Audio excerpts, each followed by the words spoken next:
Bonjour et bienvenue sur Théora TV. Aujourd'hui, une émission sur l'enfant intérieur. Pour m'accompagner dans cette recherche de ce qu'est l'enfant intérieur, j'accueille Marie. Bonjour Marie.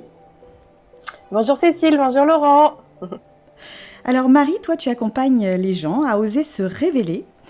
Tu utilises plusieurs techniques, tu as la PNL, la CNV, l'hypnose, les soins esséniens et puis des pratiques chamaniques et quantiques.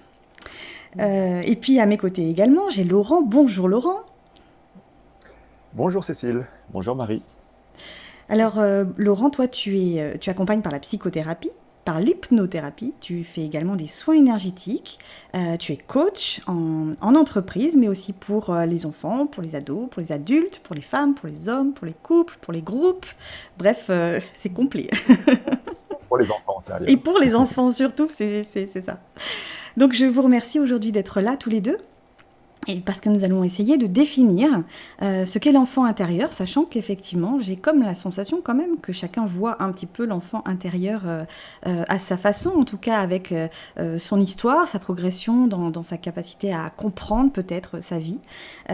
Donc du coup, on va essayer, si vous le voulez bien, de définir un petit peu ce qu'est l'enfant intérieur, de définir pour nous, mais d'ouvrir peut-être un petit peu le sujet et puis de regarder un petit peu, moi bêtement, je pose la question à quoi ça sert, à quoi ça sert cet enfant intérieur, et puis qu'est-ce qu'on peut faire avec, quoi. Voilà, c'était un petit peu le sujet de cette émission. On va commencer par essayer de définir l'enfant intérieur, donc l'enfant qui est à l'intérieur, si je comprends ça comme ça. L'enfant, qu'est-ce que c'est l'enfant? Finalement, c'est de la joie incarnée, hein, c'est de l'élan, c'est de la spontanéité, c'est voilà, de la confiance en soi à l'extrême. Mais du coup, pourquoi y a-t-il un enfant à l'intérieur de moi? Qu'est-ce que c'est que cet enfant? Voilà, je vais peut-être laisser la parole en premier à Laurent. Qu'est-ce que tu peux nous dire sur l'enfant intérieur? Comment tu définirais, toi, l'enfant à l'intérieur? Alors pour moi, bon, déjà tu l'as pas mal résumé d'une certaine façon, ou en tout cas tu as ouvert des portes et des pistes. Euh, pour moi, c'est une des parties les plus sacrées, divines, de qui je suis, au plus profond de moi. Ça fait partie d'une certaine façon, de ce que j'appellerais mon noyau central, cet enfant intérieur. Alors après, il faut poser la question aussi de savoir s'il y a un enfant intérieur ou plusieurs enfants Oui. intérieurs. Donc ça fera peut-être partie de la discussion, mais fondamentalement, tout au fond de moi, de, voilà, dans ma croyance, dans mon expérience aussi, et puis aussi les personnes que j'accompagne, l'enfant intérieur, c'est cette partie peut-être de divinité, cette partie de pureté, de créativité dont tu parles, Cécile, qui est là et qui représente une grande partie de nos fondations, de qui on est, un socle aussi. C'est voilà, une part de divinité. Eh bien, je te remercie beaucoup, Laurent. Et puis, du coup, je m'adresse à Marie. Maintenant, on a élevé, entre guillemets, un petit peu cet enfant intérieur. Qu'est-ce que tu peux nous dire, toi, sur ton impression de l'enfant intérieur, de ta compréhension de l'enfant intérieur? Ouais, d'abord, je suis toujours en joie, encore une fois, de participer à une émission comme celle-là. Je trouve ça génial. L'enfant intérieur, je te la réclame depuis longtemps parce que c'est un sujet d'exploration qui est vraiment très joyeux pour moi. Et c'est vraiment un sujet d'exploration encore. Donc, pouvoir définir, c'est ce que j'ai envie de partager aujourd'hui. C'est encore une fois, c'est juste l'éclairage que j'ai au niveau auquel je suis aujourd'hui, mais je suis certaine que quand je vais continuer à avancer, ça va encore se modifier et je vais encore élargir, j'espère, que ce sera encore plus vaste que ce que j'aperçois aujourd'hui. Mais dans ma compréhension et en tout cas dans la manière dont je le vibre aujourd'hui, il y a le mot divin qui ressort aussi. Voilà, c'est-à-dire que soit je l'écrirai en mettant des majuscules, c'est-à-dire enfant avec E majuscule et intérieur avec I majuscule, comme étant, pour moi, l'expression presque la plus pure de la vie, en fait.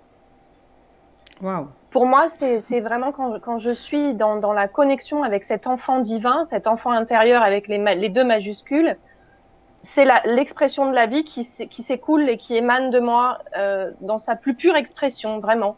Oui, Et quand on parle de sa plus pure expression, ça rejoint exactement ce que tu disais en introduction. C'est-à-dire que du coup, il y a cette espèce de présence à l'ici et maintenant, avec aucune question, simplement dans la joie d'être la vie, d'être le flux de la vie et voilà, de profiter, d'être complètement ouvert à l'expérience qui est, sans jugement, sans croyance.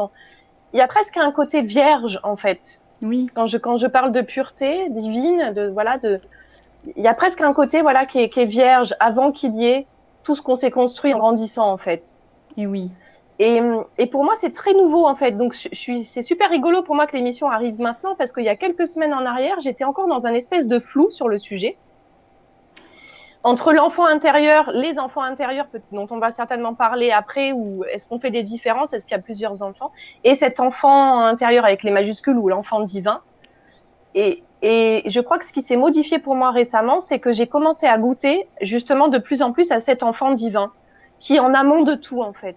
En amont de tout ce que j'ai construit dans cette vie, de tout ce qui m'a limité, toutes mes blessures qui sont venues après, et qui ont fait ces enfants intérieurs terrestres, j'ai envie de dire. Et je commence petit à petit à goûter vraiment en moi cet enfant divin. Voilà, celui qui est le flux de la vie qui se goûte à chaque instant, qui s'exprime comme il est. Et d'ailleurs, c'est pour ça qu'aujourd'hui, j'ai Baby Unicorn avec moi sur mon épaule, parce que ça, c'est mon enfant divin. Voilà, typiquement, c'est là où il n'y a aucune question, en fait. Il y a juste le fait d'être et la joie d'être et d'exprimer, en fait, cette vie-là. Voilà. Donc, si je devais dire, je dirais ça. Bah, c'est copieux quand même, hein. C'est des définitions qui sont bien costauds quand même, hein, mine de rien. Donc on voit que l'enfant intérieur, ça vient interpeller quand même, avec une notion plus grande que soi, quelque part, mais qui serait à l'intérieur de soi, et auquel on aurait accès peut-être. C'est ce que je comprends de vos propos, cette nature divine, mais finalement sur lesquels on pourrait venir se connecter.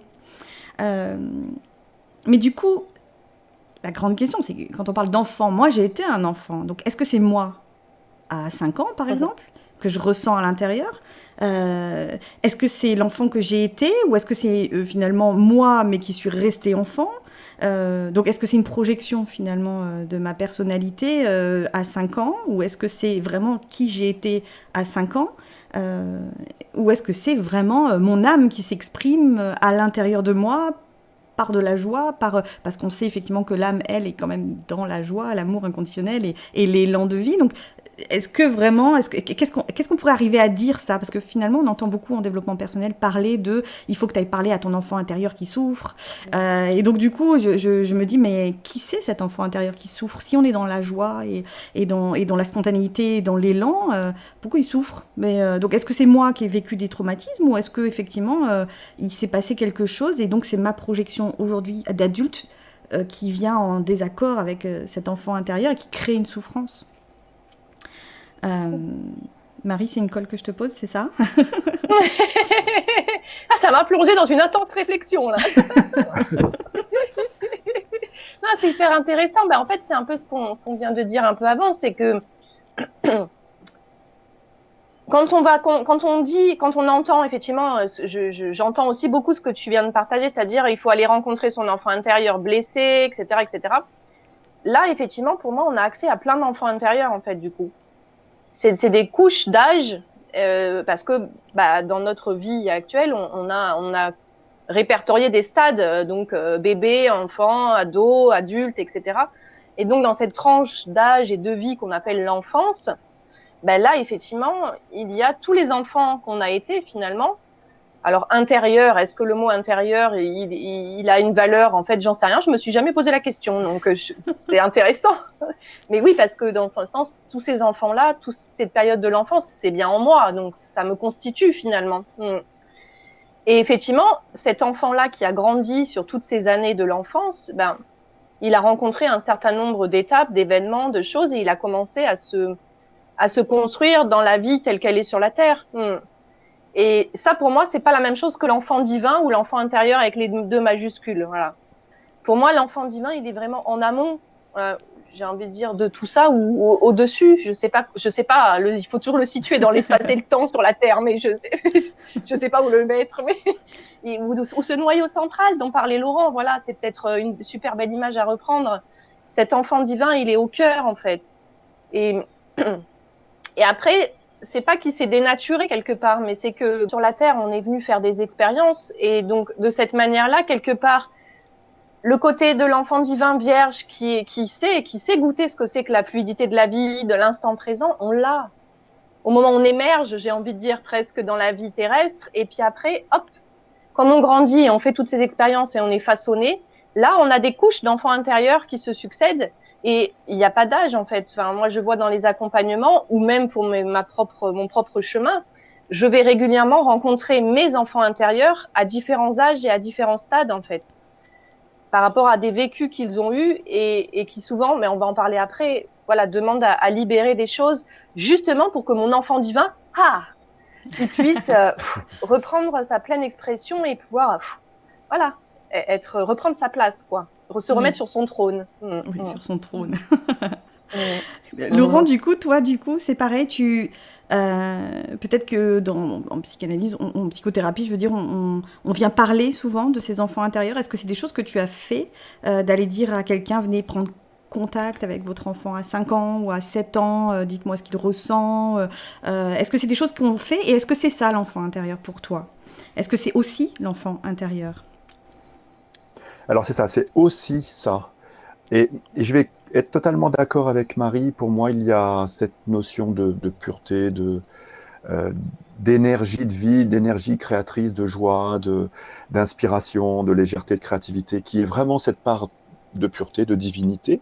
Après, on l'appelle un petit peu comme on veut, mais qui fait partie de ce noyau central. Mais ça aussi, c'est dans mon cadre de référence, hein, ce noyau Oui, central, euh, qui est en amont, voilà, et qui peut être même très, très, très en amont, et qui vient s'incarner dans ce corps physique-là.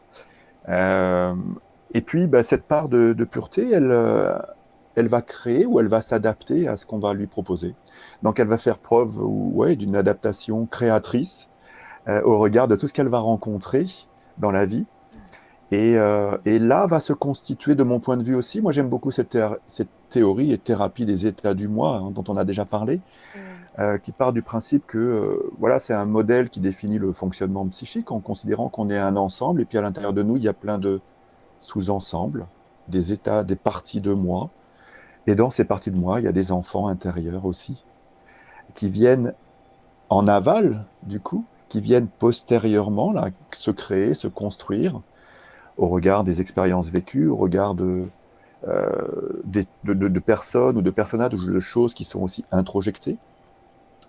Et puis bah, ces enfants-là, ou ces parties de là, elles existent à l'intérieur de nous. Vous savez, des fois, on se dit, non mais quand même, c'est pas moi qui ai fait ça, c'est quand même pas possible, c'est pas moi à 50 ans qui ai pu faire ça. Bah si, non, c'est pas moi à 50 ans, mais c'est une partie de moi qui a agi. Et des fois, c'est notre enfant intérieur. Et ça, c'est chouette quand c'est notre enfant intérieur, quand il est dans son enfant libre et son enfant joyeux et gai. On le sait tout de suite, on le voit tout de suite quand on a envie de faire des bêtises. Bah là, c'est très sympa. Et puis aussi, c'est ce que disait Marie, aussi cet enfant, il a rencontré bah, des obstacles, des écueils, les écueils de la vie, et il a pu se construire, ou d'autres parties de moi ont pu se construire à d'autres moments de ma vie, en fonction de ce que j'ai rencontré, de ce que j'ai expérimenté, peut-être même des choses un peu plus dures, voire même traumatisantes. Et là, un enfant a pu, un état du moi, sous la forme d'enfant ou sous l'âge d'enfant, a pu se construire aussi. Ouais. Et là, il peut être blessé, et il peut être, entre guillemets, à entretenir, à réparer. Et oui, je l'utilise très souvent en psychothérapie, en hypnothérapie. Non pas obligatoirement pour aller voir dans le passé, simplement pour aller voir si, bah, quand c'est libre et que c'est une ressource, c'est super. Quand c'est une ressource à la base, mais qui a été un petit peu limitée, voire pire, c'est parfois bien d'aller l'apaiser, d'aller le comprendre, d'aller le reconnaître pour voir ce qui se passe pour lui, pour qu'il redevienne une ressource vraiment pleine et entière. Je l'utilise très souvent en psychothérapie avec mes patients et je l'utilise aussi pour moi-même, oui. avec ces expériences-là, d'aller, on dit reparenter, guérir les parties de nous qui ont pu souffrir, qui ont pu être blessées ou limitées. Eh bien, je te remercie, Laurent. Du coup, ça me fait penser un petit peu à cette idée de domestication, finalement, qu'on retrouve dans les accords Toltec, où l'on vient avec cette essence de joie, de spontanéité, vraiment d'enfant. Hein. Quand on regarde les enfants, mon fils qui monte sur le canapé, qui est persuadé qu'il peut sauter sans aucun souci, sans se faire mal, avec cette espèce d'élan comme ça, vraiment de joie. Et puis, effectivement, derrière, on vient nous cadrer, parce que c'est la société qui est comme ça, puis c'est le monde qui est comme ça, et puis parce qu'on vient vivre cette expérience terrestre aussi, on vient se cadrer, se confronter, et puis finalement, du coup, peut-être perdre un petit peu, au fur et à mesure, cette essence de joie et de spontanéité qu'on peut avoir à l'origine. Ce que vous me dites me fait penser à ça, en fait. Voilà, c'est... Et du coup, effectivement, à quoi ça sert d'aller voir son enfant intérieur, de prendre connaissance de son enfant intérieur. Finalement, est-ce que c'est un handicap pour ma vie ? Est-ce que je suis gênée dans ma vie par rapport à des choses que cet enfant n'aurait pas réussi à dépasser, par exemple ? Puisque je comprends qu'il faut, vous l'avez dit tous les deux, aller regarder parfois, à libérer ou à soigner, à parentaliser cet enfant qui a mal vécu quelque chose. Est-ce que ça peut être un handicap ? Et finalement, d'avoir un enfant intérieur encore un peu vierge de tout conditionnement et de toute blessure, est-ce que c'est un atout pour la vie d'adulte ? Parce que des gens qui sont un petit peu trop dans la spontanéité, peut-être que ça passe moins bien, peut-être en société, je ne sais pas. Est-ce que du coup, finalement, est-ce que c'est un handicap ? Est-ce que c'est un atout ? Cet enfant intérieur, est-ce qu'on peut s'en servir, en fait ? Voilà, c'est ça, c'est ma question. Laurent, du coup, est-ce que tu te sers de ton enfant intérieur ? Ou est-ce qu'il apparaît comme ça, de façon magique et voilà ? Comme un petit diable qui sort de sa boîte régulièrement. Non, pour moi, c'est-à-dire qu'à la fois, il y a cette part de créativité, de liberté, et qui nous donne envie de faire des projets, qui nous donne envie de légèreté, d'inspirer, d'être inspiré et d'aller de l'avant et d'être dans la joie, voilà, faire de la vie un terrain de jeu. Donc c'est à la fois une ressource. Et puis, quand cet enfant, au fur et à mesure des années, ou des expériences, et peut-être des expériences traumatisantes, sans parler obligatoirement de drame, mais ça peut être traumatisant, eh bien, il peut être limitant. Et c'est là où c'est intéressant d'aller le voir, et c'est là, notamment lorsque cet enfant cette partie de nous est blessée ou limitée, c'est intéressant et important d'aller le rencontrer et d'aller lui proposer d'autres modèles ou d'autres façons de faire, ou d'aller le guérir tout simplement. Parce que le soigner, entrer en relation avec notre enfant intérieur, le soigner, le privilégier, le reconnaître, c'est réintégrer une partie, comme on l'a dit, une partie précieuse de nous, peut-être la plus précieuse de nous, de notre âme, de notre noyau central, de qui on est. Alors quand on comprend ça, on a vite compris l'importance, la préciosité de cette partie de nous, et donc d'en prendre soin. Alors ça peut passer par plein de choses, transformer nos croyances, nos limites, nos blessures, d'aller les réparer. C'est aussi se centrer à un endroit. Moi, j'ai souvent l'image que mon enfant intérieur, il est à cet endroit-là, sous le cœur, ou à l'endroit du cœur. Et donc, ça veut dire aussi pour moi me centrer à cet endroit-là, dans cette zone-là qui est quand même précieuse aussi. C'est-à-dire très apaisante, et c'est un espace très apaisant, et ça nous permet de retrouver de la joie. Donc pour moi, c'est une ressource, et ça peut être aussi des limites ou une limite. Un handicap, non. Une limite, oui. Handicap, non, parce que pour moi, c'est de toute façon une ressource. Et que derrière les limites, on retrouve la joie, on retrouve cette puissance créatrice, cette énergie créatrice. Oui, d'accord. Donc effectivement, c'est intéressant que d'aller le travailler, cet enfant intérieur. Parce qu'effectivement, c'est pas figé, quoi. On peut tout à fait travailler avec lui, avancer avec lui, et peut-être construire, du coup, un changement dans notre vie, quoi. Voilà, c'est ça qui est intéressant. Oui, c'est d'autant moins figé. C'est vraiment ce que disait Marie tout à l'heure, je crois. Je suis tout à fait d'accord aussi. C'est d'autant moins figé que c'est évolutif, et que j'en suis là avec mon enfant intérieur, ou les différentes parties de moi que je pourrais mettre dans des sous-ensembles comme ça, enfant intérieur. Mais il me reste encore plein de dimensions de cet enfant intérieur à découvrir. et plein d'autres à peut-être des ressources à renforcer ou des blessures à guérir encore et encore. Et je vous dis ça, j'ai eu une expérience pour moi très récente où je suis allé voir. J'avais eu l'impression que cet enfant était bien guéri, bien protégé, bien mis en lumière et il avait l'espace pour s'exprimer. Oui, et il y avait aussi une partie de cet enfant intérieur qui était blessé. Et cette blessure-là, cette souffrance-là, j'étais pas obligatoirement allé la reconnaître, alors même que j'avais eu l'impression de mettre plein de pierres. Mais oui, les pierres, elles étaient peut-être mises autour comme ça du chemin là. Et au milieu, il y avait cette partie précieuse, hyper sacrée.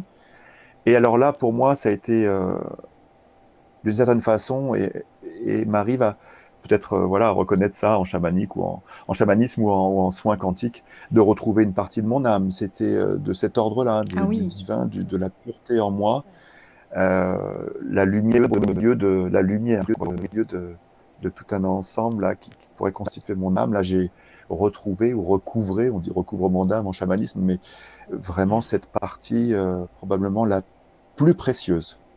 Et ça a été, et c'était, oui, magique. Enfin, Oui. et là, depuis, elle ne me quitte plus. Et c'est vraiment extraordinaire. Enfin, c'est une sensation incroyable. Donc oui, c'est très important d'aller régulièrement visiter ça. En tout cas, quand, bah, c'est pas, il n'y a pas d'obligation, mais quand ça se présente, ouais, c'est intéressant c'est important d'y aller, je pense. Et de pouvoir y aller, de se dire que ça fait partie de nous. Bah, écoute, je te remercie d'avoir partagé cette expérience parce que c'est même un peu inspirant quelque part hein, de se dire qu'on est capable d'aller toucher ça. Marie, j'imagine que tu veux rebondir là-dessus parce qu'effectivement, c'est quand même troublant. J'ai une question quand même. Toi aussi, tu le ressens à cet endroit-là, enfin au niveau du chakra du cœur. Ton enfant intérieur, tu le positionnerais là? Pour moi, tout ce qui est de l'ordre du vivant est part de mon cœur. Donc, à partir du moment où l'enfant divin, c'est vraiment la vie, Iman, si je pouvais l'imager, oui, ça serait des faisceaux lumineux, quoi, qui rayonnent d'un coup et dans cette spontanéité, quoi. Ouais. Et du coup, Et toi, là, ton ça expérience... m'inspire mille choses. J'ai mille choses à Voilà, dire. c'est ça. Vas-y. Hibou, mon enfant, là. Je sais pas par quoi commencer. Je crois que c'est pareil. Je vais avoir plaisir à donner peut-être un angle aussi plus personnel. Le fait qu'aujourd'hui je puisse vraiment parler de cet enfant divin, en tout cas de ce que j'ai connecté à ça, c'est parce que depuis plusieurs années, je suis allée rencontrer mes enfants intérieurs en fait. Et que donc au fur et à mesure des années, je vais rencontrer à différents stades et à différents âges effectivement des événements de mon enfance qui ont été des moments de blessure, voilà, des moments douloureux, ce que j'appelle des claps, donc des avant et des après. Donc il y avait un avant et puis après il y a un après, c'est-à-dire qu'à partir de cet instant T, je me suis forgé une stratégie ou des stratégies pour continuer à avancer, mais il y a quelque chose qui sera plus jamais comme avant. Oui. Et donc à force d'aller rencontrer ces espaces-là, à plein d'âges, vraiment là, à plein d'âges différents, et ben ça m'a réouvert l'espace à mon enfant divin en fait. Ah oui. Et donc c'est pour ça que je dis que c'est très récent pour moi de pouvoir goûter à cet espace vraiment de l'enfant. Et du coup j'ai même des souvenirs maintenant, mais des souvenirs dans mon corps, hein, de très très petites, mais vraiment bébé quoi, avant 2 ans. J'ai vraiment des sensations, des flashbacks qui reviennent du coup maintenant de cette puissance de vie qui me traversait et de ce que j'appelle cet enfant divin avant que, voilà, en grandissant, ben voilà, je me forge toutes ces blessures. Après, je rends grâce à toutes ces blessures parce que si j'ai choisi d'être là, j'ai choisi ces expériences et j'ai choisi de les traverser certainement pour goûter à nouveau mon enfant divin et pour avoir la joie aujourd'hui de commencer à pouvoir être de plus en plus dans cette connexion-là. Mais des blessures, j'en ai plein. Et comme le disait Laurent, j'ai pas fini d'aller les voir. Et il y en a certaines dans l'enfance où j'y suis déjà allée et puis j'y retourne. Et puis c'est exactement ce que dit Laurent, c'est-à-dire que tiens, j'y étais allée sous un angle. Et puis finalement, maintenant que j'ai commencé à faire encore un bout de chemin supplémentaire, je vais pouvoir aller l'approcher d'une autre façon et aller encore plus en profondeur pour permettre effectivement de récupérer. Alors en chamanisme, effectivement, on parle de recouvrement d'âme. J'aime bien parler d'énergie aussi qui du coup, pouf, c'est comme si on libérait l'énergie qui a été emprisonnée dans ces blessures en fait, dans ces claps. Oui. Et une chose aussi qui est hyper importante, mon enfant, il est super intéressé. Il faut que tu me dises. D'accord, je dis. Vas-y. Il y a un truc qui, pour moi, est hyper important.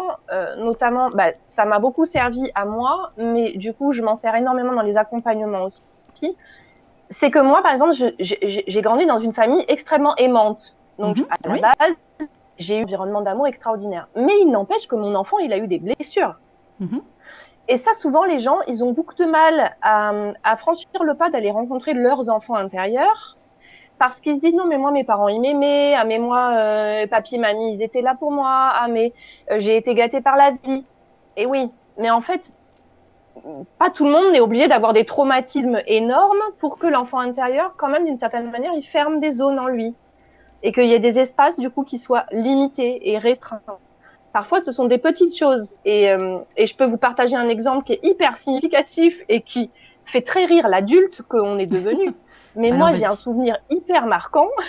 Quand j'étais petite, j'étais à l'école primaire et il y avait, je sais pas si vous vous souvenez, des fois, les trucs de vélo, là. Ils faisaient faire les parcours vélo, là, avec la sécurité routière ou je sais plus quoi, là. Voilà. Et moi, on faisait pas beaucoup de vélo dans ma famille. Donc, je faisais pas très bien à l'école primaire. Et je me suis mangé le panier de basket. Et mon instituteur, et mon instituteur, il s'est moqué de moi jusqu'à la fin de l'année scolaire, devant toute la classe, très régulièrement, il se foutait de ma gueule, quoi. Et typiquement, ça, c'est quelque chose qui m'a fait perdre confiance en moi énormément et qui est resté dans un coin comme ça pendant X années, jusqu'à ce qu'un jour, paf, ça fasse pop-up. Et que quand je me posais la question de ma confiance en moi, du regard des autres, de pas oser faire certaines choses en me disant oh là là, mais ça je maîtrise pas bien, donc je vais pas y aller. Et c'est ça qui est ressorti. Donc, pour moi, un des messages aujourd'hui, quand on parle de ces enfants intérieurs, c'est de pas avoir d'idées préconçues, de se dire il faut absolument des gros traumatismes pour qu'il y ait un traumatisme. Non. En fait, dans le vécu de l'enfant, tout est important. Son monde, il n'y a pas d'échelle, en fait. Il n'y a pas de petites choses ou de grandes choses. Il n'y a pas de plus petites blessures ou de plus grandes blessures. C'est juste que c'est notre vécu et qu'à un moment donné, voilà, il se passe un truc qui fait que notre monde, d'une certaine manière, il s'effondre et il est obligé de passer à autre chose parce qu'il faut qu'on se protège, il faut qu'on survive, il faut qu'on avance. Mais voilà, En tout cas, c'est pour moi une richesse absolue d'aller rencontrer ces enfants intérieurs. On a souvent peur au début parce que ça demande à aller retraverser l'émotion qui est associée, mais c'est le but parce que c'est justement, clac, quand je touche à l'émotion, que paf, il y a l'énergie en fait qui est à nouveau libérée et qui peut à nouveau revenir à mon service, au service de mon enfant divin. Donc c'est cette là que je transmets pour que les gens lâchent les peurs d'aller rencontrer. Après, c'est jamais fini. Et la dernière chose que je voulais dire par rapport à la question du début, est-ce que c'est un handicap ou pas d'être trop dans la spontanéité si on est cet enfant jaillissant, plein de vie? J'ai envie de dire, pour moi, et ça ne concerne que mon point de vue à aujourd'hui, surtout pas.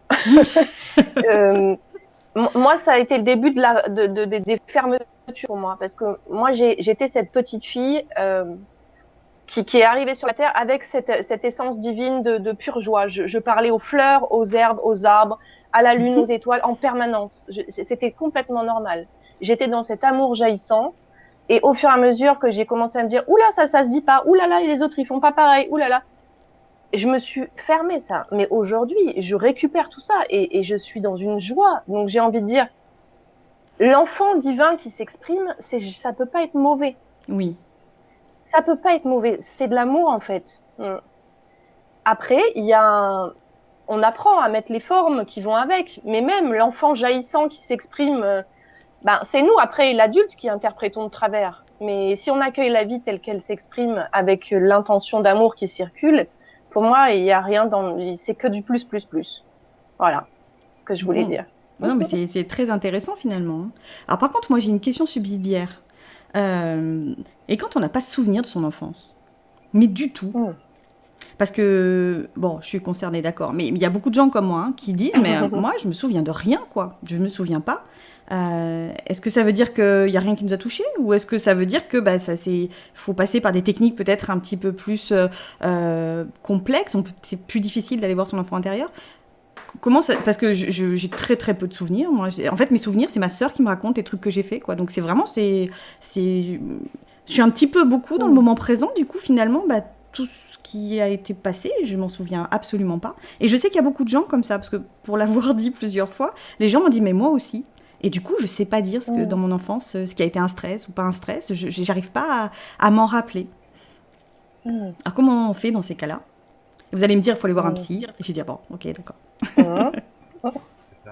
Non. Moi, je sais pas si il faut absolument aller le voir.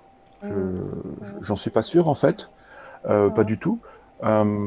S'il y a rien qui s'est inscrit, il y a toujours des choses. De toute façon, cet enfant, il a vécu puisque tu es là, puisqu'on est là. Donc voilà, il a évolué, il s'est développé, et il a vécu plein d'expériences positives et puis d'autres peut-être moins positives. Qu'elles soient, comme disait Marie, très importantes ou au contraire, de toute façon, elles sont toujours importantes, mais est-ce qu'elles puissent rentrer dans le qualificatif traumatique ou pas. Il n'y a pas obligatoirement besoin d'aller voir cet enfant. Peut-être que tu le fais naturellement sans mettre aussi une symbolique derrière, ou ni un archétype, puisqu'on parlait des archétypes l'autre jour. Et que tu as accès à ta créativité sans obligatoirement que ça passe par un chemin. Voilà, c'est le chemin qui est le tien. Et moi, je rejoins Marie, c'est jamais un handicap, hein, c'est toujours l'enfant en l'adulte, il est hyper précieux, quoi, de le garder, en tout cas pour moi, dans mon expérience voilà, dans cette vie-là, de le libérer, de le reconnaître, de l'accueillir, et c'est toujours positif. Toujours positif pour moi. Donc non, on n'a pas obligatoirement besoin, je crois pas, d'aller dans le passé. Après, oui, il y a des techniques qui nous permettent peut-être plus de faire de retourner dans le passé, mais il n'y a pas de besoin, voilà. Ni pour aller voir de toute façon, cette part divine, elle existe. Oui, c'est ça. Qu'on parle d'enfant intérieur, d'âme, de divinité, de petite voix, je sais pas, d'énergie. J'aime beaucoup ce que disait Marie sur l'énergie. Bon, bah voilà, quand elle est limitée, on sent que notre énergie est limitée et on va essayer de trouver les raisons ou trouver des solutions pour. Quand on sent qu'elle est très libre, ça veut dire que notre noyau central, il est très libre et il a accès à plein de choses, plein d'énergie. Des fois, ça s'exprime sous la créativité ou sous une part plutôt enfantine, entre guillemets, mais c'est toujours positif. Et c'est de l'énergie. C'est vraiment ça. Oui. D'accord, je comprends bien du coup. Effectivement, on peut tout à fait ressentir l'enfant intérieur en soi et sans pour autant avoir besoin d'aller chercher les parts de nous, les âges différents et compagnie. Donc finalement, je peux dire, affirmer haut et fort, maintenant que vous avez parlé tous les deux, que oui, nous avons plusieurs enfants à l'intérieur de nous. Plusieurs enfants à plusieurs âges, plusieurs enfants finalement, dont un qui est particulièrement divin et qui est pur et qui est innocent et en même temps presque un petit peu sachant parce qu'il a la vraie connaissance de la vie quelque part et de l'essence de la vie. Et puis il y a d'autres enfants qui sont là et qui peut-être ont été un peu blessés, un peu traumatisés, un petit peu contraints par des idées, des pensées, des conceptions finalement, une perception du monde qui a fait que derrière, on s'est forgé une autre façon de vivre, une autre façon de faire pour pouvoir s'adapter et survivre. Donc vous êtes d'accord avec moi, on a plusieurs enfants intérieurs, autant cet enfant divin que peut-être d'autres enfants qui eux vont être... je vais dire le mot en souffrance, même si effectivement ça va peut-être pas être des traumas à chaque fois, mais effectivement peut-être un petit truc qui fait que on n'ose pas adulte peut-être accéder à telle ou telle chose parce que cet enfant-là il a vécu ce traumatisme-là, comme l'exemple que tu as donné finalement. Et finalement, oui, c'est ça, si tu sautes du grand plongeoir et que tu te fais mal, tu ne sauteras plus jamais du grand plongeoir et de toute façon, tu ne monteras plus jamais en hauteur. C'est un petit peu ça l'idée, alors que finalement, l'élan de cet enfant intérieur, c'était d'aller sauter, quoi. Et de sauter de très haut. Donc c'est un petit peu ça, l'idée, c'est qu'on a quand même deux parts, cet élan de vie qui a envie de s'exprimer, et puis ces autres élans qui, eux, viennent peut-être contrarier cet élan de vie pour nous protéger. Est-ce que je résume bien ? Oui, je crois, pardon Marie, je crois même qu'il y a à différents âges, des enfants intérieurs, des parties de moi à l'intérieur de moi qui se sont construites aussi sur du positif, même en adolescent, enfin même au cours de l'adolescence par exemple, ou en tant que jeune adulte, ou même en tant qu'enfant. Et il peut y avoir des parties de moi qui se sont construites sur des choses très dures. Ça existe aussi, hein, des personnes qui ont vécu des traumatismes très graves, qui ont construit une partie à l'intérieur qui a figé tout le reste. Marie parlait de clap, je suis vraiment d'accord avec ça. Il y a cette notion de parfois le développement de la personne a été figé à un moment parce que son développement harmonieux ou son évolution a été heurté par un événement traumatique, quel qu'il soit. Et ça vient arrêter pour le coup. Et là, le développement. Et là, l'enfant intérieur, cette partie-là, si c'est dans l'enfance, alors derrière, je peux dire, j'ai une partie de mon enfance, ou j'ai une part d'enfant qui a été traumatisée aussi. Oui. Mais pas seulement, il n'y a pas que des parties traumatisées. Dans mon expérience personnelle, encore une petite parenthèse, c'est l'enfant intérieur. Les enfants intérieurs, ils ont envie de parler, hein. Ils sont quand même un petit peu au taquet, nos enfants intérieurs, là, ils sont impatients, tout ça. Non, mais il y a aussi, je me suis rendu compte que, alors même que mon histoire pouvait me laisser penser que, entre 20 et, en tant que jeune adulte, 20 et 25 ans, ça n'avait peut-être pas été très facile pour moi. Ça n'avait pas été très facile, quand même, il y a cette part d'enfant-là, alors jeune adulte, mais ouais, en tant que garçon, à 20 ans, on est encore un peu enfant. En tout cas, moi, je vais parler pour moi. Finalement, c'était une ressource. Pour tout un tas de raisons, c'était une ressource. Parce qu'il avait cette capacité, ou j'ai eu cette capacité à cet âge-là à créer, à croquer la vie, quoi, vraiment à me lancer dans cette vie-là. Avec un message derrière ou une croyance, ou en tout cas un sous-entendu, une énergie qui me disait de toute façon, tout ce qui peut arriver maintenant, ce sera que mieux que ce qui est arrivé récemment. Et alors même que je pensais que ça allait être compliqué d'aller le voir, et j'y allais pas vraiment le rencontrer, j'allais avant, j'allais après. En fait, c'est une formidable ressource, cet enfant-là. Donc on peut vraiment découvrir des parties de nous qui se sont construites à certaines périodes, comme étant des ressources encore, hein, même dans l'évolution de l'enfant intérieur, de nos enfants intérieurs. Oui. On a dit qu'on en avait plusieurs. Tu voulais rebondir, Marie ? Oui, je suis tout à fait d'accord avec ça, et je te remercie, Laurent, de le dire, parce que je pense que c'est hyper important que ce soit posé dans cette émission aussi, parce que on est toujours, en fait, pour moi, une des clés importantes de notre chemin, c'est de sortir de cette dualité, quoi. On classe toujours bien, mal, noir, blanc, etc. Et quand on va rencontrer ces espaces, ces parts de nous, ces enfants intérieurs, de toute façon, à chaque fois, il y a toujours du bon, en fait, tout le temps. Parce que même lorsqu'il s'est passé un événement qui a créé ce clap, entre guillemets, traumatique, de toute façon, ce que ça m'a permis de déployer derrière et de mettre en mouvement dans ma vie, ce sont des qualités. J'ai forcément développé, parfois dans l'excès opposé, du coup, des stratégies de survie qui m'ont permis de développer des choses positives pour ma vie. Oui. Après, c'est toujours une question de retrouver un équilibre après derrière. Mais même dans les événements dits traumatiques, on a toujours mis en place du coup des choses qui nous ont permis de développer des talents, des capacités, etc. Et par ailleurs, dans nos parts intérieures, effectivement, on a, j'espère, pour une bonne partie, quand même tous des parts de l'enfant intérieur qui sont des ressources. Et moi, très souvent, je vais les chercher aussi dans l'accompagnement. Je ne vais pas explorer y compris pour moi, je ne vais pas explorer que celles qui potentiellement ont été bloquantes, limitantes ou des blessures, mais je vais aussi chercher toutes les parts qui sont finalement restées dans ce côté de l'élan de vie jaillissant, vraiment des ressources, pour que ça me permette d'avancer. Et après, moi c'est pareil, je vois pas l'intérêt, si la personne n'a pas le besoin, ne se pose pas de questions, ne se sent pas limitée, il n'y a aucun intérêt à aller forcer en hypnose et toutes les techniques qu'on peut avoir de régression. Et pour moi, il n'y a aucun intérêt à retourner comme ça fouiller le passé si la personne n'a pas de besoin dans l'instant présent qui émerge et qui est issu d'une demande de sa part d'aller explorer quelque chose. On peut avoir son enfant divin, voilà, comme chaque parcours est unique et totalement différent. On n'a pas tous besoin de passer par les mêmes choses pour pouvoir connecter cet enfant intérieur avec les 2 majuscules, quoi. Oui.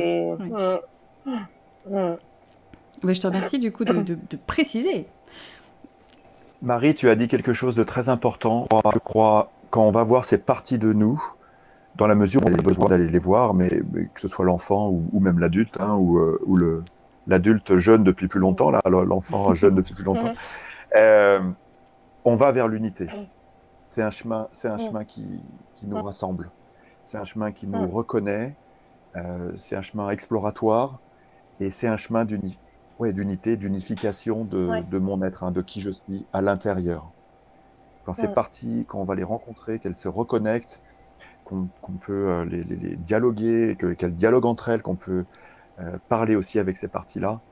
Là, c'est vraiment un chemin vers l'unité et c'est chouette. et c'est vraiment très constitutif, constructif pour nous, quoi. Vraiment, c'est quelque chose de très, très fort. Je te remercie d'ailleurs, parce que Marie a déjà créé un atelier sur la réunification de toutes les parts de nous, justement pour atteindre l'unité, sur le thème de l'unité. Donc, effectivement, voilà, on l'a bouclé, hein, on revient sur, sur cette idée d'unité. Je vais jouer la mauvaise mère.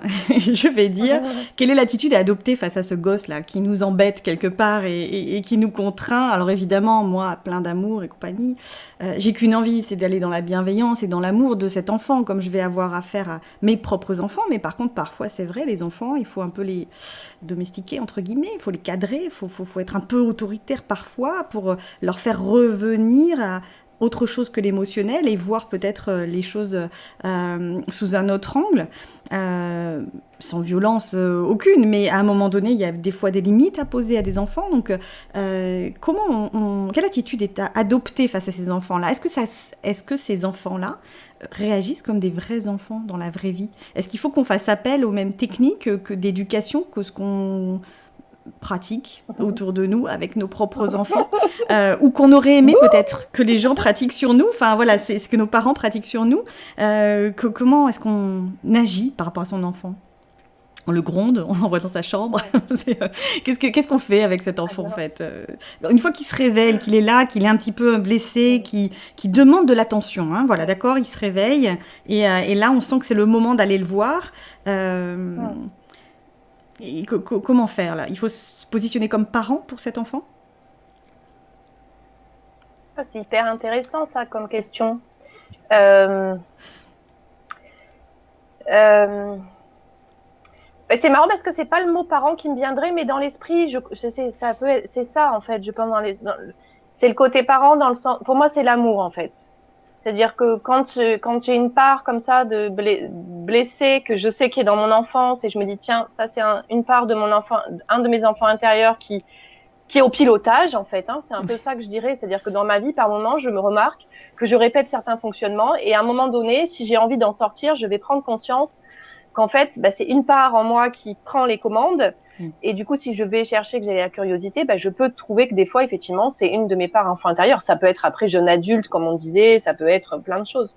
Mais du coup, ça veut dire que c'est lui qui pilote à ce moment-là. Et je pense que si on y va en voulant le cadrer, en lui disant maintenant ça suffit et tout ça, maintenant t'arrêtes, hein, ça suffit, hein, c'est pas ça, ça suffit. Je pense, j'ai pas encore réussi à faire comme ça. Ça ne marche donc pas. En tout cas, moi, ça n'a jamais fonctionné. Et la chose qui pour moi fonctionne, c'est vraiment d'y aller avec un moment de bienveillance, en étant vraiment le cœur ouvert, en étant prêt à aller écouter en profondeur, en fait, qu'est-ce qui s'est passé pour cet enfant, en fait. Donc, dans ce sens-là, à être le parent bienveillant, peut-être, qui va s'asseoir à côté de son enfant et qui va lui laisser la parole, l'espace de pouvoir s'ouvrir, se déposer, lui donner les clés, peut-être, pour qu'il ose faire remonter et retraverser, comme je disais tout à l'heure, l'émotion. C'est-à-dire que une chose que j'ai beaucoup observée dans les accompagnements, c'est que j'ai reçu beaucoup de personnes qui me disent « Ah, non, mais ça, j'en ai parlé, blessure d'enfance, je la connais par cœur, etc. » Je dis « Oui, mais vous allez mieux. » Et en fait, ils vont toujours pas mieux.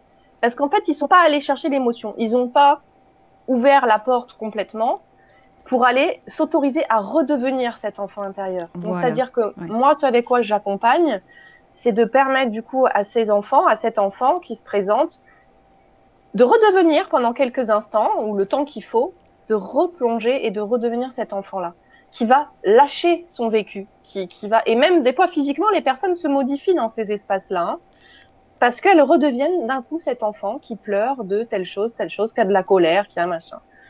Et moi, et ça va être avec moi-même, je peux le faire tout à fait pareil, hein. Et donc, si c'est de moi à moi, je suis juste cette personne présente, avec énormément d'amour et de bienveillance, qui n'a pas peur que l'autre en face, il aille au bout de la rencontre avec son enfant intérieur.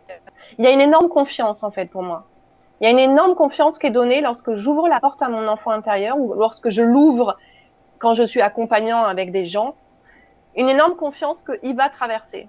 Tu peux aller le rencontrer, vas-y, fais-toi confiance, va rencontrer. Une fois que l'émotion, tu l'auras recontactée, une fois que tu seras redevenu quelques instants cet enfant, il y a quelque chose c'est comme si on touche le fond et après, paf, voilà. Il y a un moteur qui se réenclenche, en fait, et hop. Et à ce moment-là, j'ai besoin de gronder. Parce qu'une pris, je peux venir guérir, et du coup, je n'ai plus besoin d'avoir cette part qui vient aux commandes et qui reste pilote en permanence dans certains aspects de ma vie. Après, ça s'en va, en fait. Mais bon, on va pas tout détailler là, mais en gros, c'est comme ça que je le vois. C'est beaucoup de confiance, d'amour et de bienveillance. Mais si je dis t'arrêtes, ça marche pas. Hein. Laurent, tu me confirmes enfin, peut-être pour certains. Oui, c'est ça. Ça se trouve, il y a certaines personnes qui ont besoin d'autorité, non? Je sais pas. Est-ce qu'on peut se faire taire comme ça en disant ça suffit, je t'ai assez entendu, va dans ta chambre. Est-ce que c'est possible ça avec soi-même? Est-ce qu'on est capable de parler à son enfant intérieur comme ça, ou justement ça ne sert strictement à rien parce que c'est pas le besoin, on répond pas aux besoins de cet enfant à ce moment-là? Laurent, est-ce que tu veux nous parler de l'autorité ou pas? Oui, mais enfin oui, je peux parler d'autorité, mais par rapport à un enfant intérieur, je rejoindrai Marie. Je crois que c'est au-delà du mental, hein, de l'intellect. On est dans. Si on part du principe que c'est l'une des parties les plus précieuses de nous, ou la partie divine en nous, on n'est plus dans l'intellect. On n'est plus dans l'éducation. Tu parlais d'éducation tout à l'heure. Est-ce qu'il faut l'éduquer? Non, je ne crois pas, hein, qu'on soit là-dedans, mais ça, c'est ma croyance, c'est mon système de croyance. On est dans les émotions, on est dans les sensations, on est dans l'expression, le laisser s'exprimer à travers nous, par ses paroles, ses gestes, ses danses, ses rires, ses cris, ou au contraire ne rien faire, ses dessins. On est dans le fait de se connecter avec lui, et cette connexion, elle passe pas par le mental, elle passe par vraiment des sensations profondes. Et la meilleure éducation qu'on puisse lui donner, je crois que c'est de l'amour. Alors, quelle est cette partie de nous qui va donner de l'amour à notre enfant intérieur? Là, on peut y mettre aussi tout, hein. Toutes les parties, même, elles peuvent lui donner de l'amour. On peut utiliser le symbole de papa, maman, ou on peut utiliser d'autres symboles si on veut passer par des symboles. Mais voilà, je crois que c'est au-delà du mental. On est dans quelque chose de sensitif, d'émotif, enfin de l'ordre de l'émotion, des sensations, du mouvement. Et il n'y a pas besoin, je crois, de l'éduquer. En revanche, on peut au contraire éduquer l'adulte en nous, à aller, ou apprendre à l'adulte en nous à aller se connecter régulièrement avec cet enfant intérieur, qui de toute façon est là. Et si c'est si c'est la meilleure partie de nous, elle n'a pas à être limitée. Oui. C'est même le chemin inverse. Si c'est la partie qui nous rend la plus vivante ou le plus vivant, qui nous met en vie, qui nous donne envie et qui nous donne la vie, quoi, alors on ne va pas la limiter, on ne va pas l'éduquer, on va la laisser s'exprimer. Sinon, on va passer beaucoup de temps et on va mettre beaucoup d'énergie à aller vers des choses qui ne nous donnent pas envie, qui ne nous rendent pas envie, et qui ne viennent pas exprimer ce flot créateur dont parlait Marie tout à l'heure, cette énergie créatrice, celle qui fait tourner le monde, cette énergie divin. Non, on va aller vers quelque chose qui ne nous rend pas obligatoirement envie, qui ne nous met pas obligatoirement envie, voire même qui nous rend malheureux. Et là, on marche sur la tête quand on fait ça. Oui. Mais on le fait tous, enfin en tout cas je le fais aussi. Simplement c'est intéressant et important d'aller le visiter, ça, d'aller le revisiter, d'aller l'interroger. Et là, alors je peux passer par mon mental un petit peu pour aller, au moins pour donner l'intention, la motivation et comprendre ce qui se passe, et aller dans les émotions et les sensations ensuite, et le mouvement et dans le corps pour débugger, quoi, débloquer, je crois. Donc j'ai compris, à bas le mental et vive les émotions. Là, il faut qu'on aille justement se raccorder à ça. Oui, et encore une fois, il faut définir quel est le mental. Donc, de quelle Oui, ah partie oui. du mental on parle? Oui, Si ah on oui. dit ah bah, le mental, parce que ce mental super puissant, il est quand même intéressant aussi, on va le garder. Il nous Mhm. permet aussi de comprendre et d'intégrer et de ne pas répéter, Et oui. le cas échéant. Ou au contraire, se donner la volonté de. Donc ça, il est extraordinaire, ce mental. Mais parfois, il nous limite. Si on parle de cette partie du mental, voilà. Mais moi, j'aime bien aussi m'adresser, et en hypnose, on fait ça, à l'autre partie du mental qui a accès aux émotions, aux sensations, à la créativité, et puis peut-être à plus grand que nous, si on croit à plus grand que nous. Donc, il y a aussi pas mal de définitions du mental. Alors, Oui. non, on garde le mental, il fait partie du corps, donc on garde tout. On garde tout, et on va voir notre enfant intérieur, nos enfants intérieurs. Eh bien, écoutez, merci beaucoup parce que j'avais mis un dernier sujet qui était peut-on dialoguer avec son enfant intérieur, mais je crois qu'on y a quand même bien répondu. Est-ce qu'il existe des techniques, des méthodes particulières pour se connecter à son enfant intérieur? Alors j'imagine en hypnose c'est assez simple finalement, peut-être. Est-ce qu'il existe d'autres moyens? Est-ce que le simple fait, par exemple, je ne sais pas, d'aller se baigner dans la mer avec ses amis et de s'arroser, de jouer, de sauter dans l'eau, est-ce que, je sais pas pourquoi, hein, je pense à des plongeoires et à de l'eau, mais dans l'idée, est-ce qu'effectivement, c'est pas justement se laisser aller et là, à ce moment-là, on est connecté à son enfant intérieur tout simplement, ne pas mettre de barrières dans ses élans de joie et de jeu. Est-ce que c'est aussi ça, se connecter à son enfant intérieur? Est-ce que tout ce qui est joie chez moi vient de lui? C'est ça ma question. Est-ce que finalement, chaque fois que je ressens de la joie, chaque fois que je suis dans l'élan de faire quelque chose de chouette, de sympa, chaque fois que j'ai les yeux qui pétillent, est-ce que c'est mon enfant intérieur qui s'exprime? C'est une bonne question, ça aussi. Alors, c'est rigolo parce qu'au début, j'ai cru que tu parlais des enfants intérieurs et puis finalement, c'est plutôt sur l'enfant divin, L'enfant finalement. divin, Mais, voilà. On va dire ouais, on a largement pacifié tous ouais, nos enfants ouais, intérieurs qui étaient en ouais, souffrance et on a accès à notre enfant intérieur ouais. divin. Donc effectivement, je suis peut-être la maman, la femme d'affaires, l'employée et compagnie dans mon travail. Et puis il y a des moments où je sens qu'il y a un élan, un truc, une joie intérieure. Je vais rire vraiment à gorge déployée. Je vais faire des batailles de gomme avec mon collègue de travail. Enfin, peu importe. Est-ce que c'est forcément ça ou est-ce que c'est juste moi qui débloque un peu et qui retombe en enfance quelque part? Est-ce que ces élans de joie, est-ce que quand je m'amuse, est-ce que j'ai contact, est-ce que c'est mon enfant intérieur qui s'amuse? Est-ce que c'est ça en fait? Comment le ressentir dans la vie quotidienne finalement? Ces élans de joie, cet élan de vie, cette innocence, à quel moment on le ressent? Est-ce que c'est chaque fois qu'on est en joie? Chaque fois qu'on s'amuse? Est-ce que c'est ça? Je sais pas comment je le dirais. En fait, pour moi, on cohabite vraiment de plus en plus au quotidien. Donc, j'ai de moins en moins de dissociation, en fait. Tu vois, entre les moments où ça serait pas lui qui s'exprime et le moment où c'est lui, c'est de plus en plus comme ça, en fait. Et du coup, c'est plus compliqué pour moi d'arriver à dissocier. Je dirais que ça passe vraiment par l'écoute de moi-même, en fait.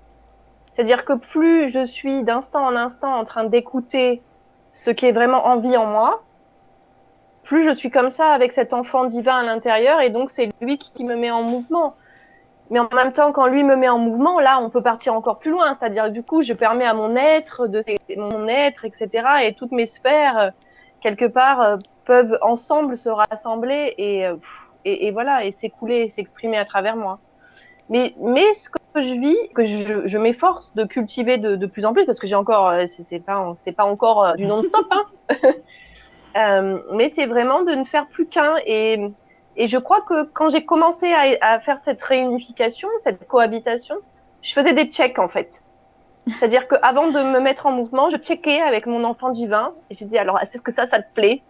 Est-ce que ça c'est vraiment le truc? Est-ce que tu sens là c'est jaillissant? C'est voilà et puis en fait ça, je crois que c'est devenu de plus en plus inconscient maintenant. C'est comme si clac, il y a un moment donné quelque chose qui à force de s'entraîner à ça et instantanément je le ressens dans le corps en fait. Oui. Ça passe, bah, comme on est sur Terre, on est dans un corps de chair. Un de mes curseurs, on parlait du cœur tout à l'heure, mais un de mes curseurs, quand je sais que je suis dans cet élan de vie qui peut s'exprimer, c'est mon corps qui pétille, quoi. Voilà, Ton corps qui frétille, pétille. ça pétille. Bah ouais. Ouais, c'est pas mal quand même, un Et corps ça qui peut pétille. être, Ah ouais, c'est chouette. Mais quand même. et ça peut être plein de choses. Ça peut être effectivement d'un coup avoir envie de faire la faux folle sans me dire que j'ai 38 ans et que c'est pas sérieux. Voilà, ça m'est complètement égal. Et j'ai même envie de dire que c'est grâce à ça que j'ai pu réouvrir mes connexions au monde subtil ou au monde, ce qu'on appelle les mondes invisibles. Ah oui. C'est-à-dire que si j'avais pas réouvert la porte à mon enfant divin, qui est dans cet élan pur, j'ai envie de dire, ouais, cette essence divine, en fait, de l'origine, je pourrais pas avoir mon baby unicorne sur l'épaule, en train de me papoter dans l'oreille, tu vois, parce que je dirais non, mais c'est complètement fou, tu vois, alors qu'elle me papote depuis tout à l'heure, tu vois. C'est une grande bavarde, j'ai Et bien que vu. c'est une fille. Ouais, voilà, elle avait plein de choses à dire, donc aujourd'hui, elle est venue avec moi, elle m'a inspirée. Et ça, il y a quelques années en arrière, jamais j'aurais pu le dire dans une émission. Bah non. Donc, c'est vraiment cette coexistence maintenant avec l'espace retrouvé pour cet enfant divin qui me permet de retrouver juste aucune question, voilà, j'ai envie de dire. Il n'y a plus de question, donc je me dis pas, tiens, est-ce que ça c'est l'enfant ou est-ce que c'est plus l'enfant est-ce que c'est vivant en fait? Est-ce que ça pétille? Voilà, Est-ce que ça pétille? Et je check avec mon corps, voilà. Maintenant, je check avec mon corps, j'ai envie de dire. Oui, oui. Voilà. Ça, tu viens voir comment ça résonne dans le corps, comment ça vient faire dans le corps, et c'est comme ça que tu te rends compte. Voilà, d'accord. Oui. Et toi, Laurent, c'est pareil? repousse les limites. Et tu vas de plus en plus loin, du coup. Oui. Oui. Et voilà, effectivement, et c'est cette réouverture sur les mondes subtils, pour moi, elle passe par l'imagination. Et c'est l'enfant divin qui nous apporte ce pouvoir créateur par l'imagination. Et si j'imagine pas, si je n'ai pas reconnecté cet espace d'ouverture en moi, je peux pas imaginer les fées, je peux pas imaginer les lutins, je peux pas faire en sorte qu'à un moment donné, ça devienne plus présent, vrai, et puis peu importe si les gens y croient ou pas, mais si moi ça me fait de la joie, ça me fait de la joie. Oui. Voilà. Oui, je comprends bien du coup, effectivement, et du coup tu vas repousser et reconnecter chaque fois à cette essence-là, en fait, cette énergie-là. Laurent, est-ce que toi tu as le corps qui pétille ou est-ce que ça frétille? Qu'est-ce qui se passe dans ton corps à toi quand tu es dans ton enfant intérieur? Est-ce que c'est une paix intérieure aussi? Ou est-ce que c'est vraiment de la joie et de l'élan et une activité quelque part? Parce qu'il y a cette idée d'action quand même. Ça frétille, ça pétille, ça vibre. C'est la farandole de dessert. Oui, c'est joyeux, c'est une vibration. Et comme on parle d'énergie, une énergie de vie, créatrice, de joie, cet enfant intérieur, pour moi, c'est vraiment ça. C'est cette vibration de joie-là à l'intérieur où je sens que j'ai envie de lancer la boule de neige ou que j'ai envie de pousser la personne, ou l'arroser d'eau, comme tu disais tout à l'heure, au bord de la mer. Ouais, ça c'est ou sauter les deux pieds dans la flaque d'eau, quoi. Et dans cette énergie-là, de mon point de vue, c'est là où on est vivant. Alors ces moments-là, ils sont précieux. Et c'est bien là pour le coup, d'appeler le mental et te dire, ah tiens, quand je fais ça me fait du bien. Et après, on peut faire des allers-retours, le ressentir dans le corps, comment ça vibre. Ah ouais, ça c'est une bonne vibration. Alors j'y vais. Et qu'est-ce qui me met en vie? Et qu'est-ce qui me donne envie? Et qu'est-ce qui me rend vivant? Et qu'est-ce qui me met dans le mouvement? Et qu'est-ce que j'ai envie de faire? Et tout ça, cette excitation-là, pour moi, elle est très parlante. Elle est très parlante ouais, là, je suis pas très loin de la meilleure partie de moi, de la meilleure version de moi qui pousse les limites, qui me fixe plus de limites, quelles que soient les limites dont on parle. Alors après, faut le faire dans un cadre qui est OK, donc on se protège. Mais quand on est dans un cadre qui est protégé, l'enfant, là, vraiment, on le libère. Protéger, encore faut-il définir ce qu'on veut dire par protéger. Mais un cadre dans lequel on ne se met pas en danger, ne serait-ce qu'en danger physiquement, quoi. Oui. Et là, physiquement ou autre, ou psychiquement. Et là, je permets à l'enfant, à cette énergie-là, de se libérer, en fait. Et je me permets d'exprimer toute la puissance de cet enfant-là, toute la lumière de cette partie-là de moi, de cette énergie de moi. Énergie de vie, on voit bien qu'on est en vie quand on parle de ça. Donc, c'est une émission très joyeuse. Oui, c'est ça. Bon, on n'a pas fait... Ouais, franchement, on a été des enfants sages quand même. On n'a pas encore fini l'émission, mais quand même, on a été sages. Donc, ouais, pour moi, c'est vraiment cette énergie de joie, énergie créatrice. Et elle n'a pas besoin d'être domestiquée, surtout pas. Oui, elle a besoin d'être libérée. Tu as dit quelque chose d'important quand même, dans la sécurité finalement. Et plus on se sent en sécurité, et plus cet enfant aussi peut s'exprimer. On peut lâcher en tout cas cet enfant, justement. Et Bah, écoutez, je vous remercie beaucoup. Beaucoup, beaucoup pour cette émission sur l'enfant intérieur, cette émission joyeuse sur l'enfant intérieur. Et puis ça donne envie, je crois, d'aller connecter à cet enfant peut-être beaucoup plus souvent. Et surtout si effectivement c'est quand même un élément un peu divin en soi, tant qu'à faire, venir se remplir de cette énergie-là, ça ne fait pas de mal, je pense. Donc voilà, je vous invite tous à essayer de connecter cette énergie et de nous dire après si votre corps a frétillé, a pétillé. Je vous remercie beaucoup. Ah oui, tu voulais rajouter quelque chose? Est-ce que je peux vous lire une... En fait, j'ai trop envie de vous partager... Enfin, nous avons, mon enfant, mes enfants, tout qui vous voulez, la licorne, tout ce que vous voulez. En fait, il y a une phrase que j'adore, Oui. que j'aimerais bien vous partager du coup. Du coup, l'enfant divin, j'aime bien cette définition en fait qui dit qu'il dialogue avec l'univers tout entier en fait. Il existe à travers chaque chose et chaque chose existe en lui. Voilà. Et c'est une définition que j'aime bien. Ben, elle est bien belle. Elle est bien belle. Je te remercie de l'avoir partagée. Ouais, super. Ben, écoutez, je vous remercie tous les deux, vraiment beaucoup, d'avoir merci. voilà, d'avoir créé cette émission avec moi. Et je vous retrouve du coup pour des ateliers sur cet enfant intérieur. J'ai hâte de proposer ces ateliers, je pense qu'ils vont être extraordinaires. Et je vous dis à très bientôt pour d'autres émissions sur d'autres thèmes. Au revoir à tous et merci de nous avoir regardés. À bientôt.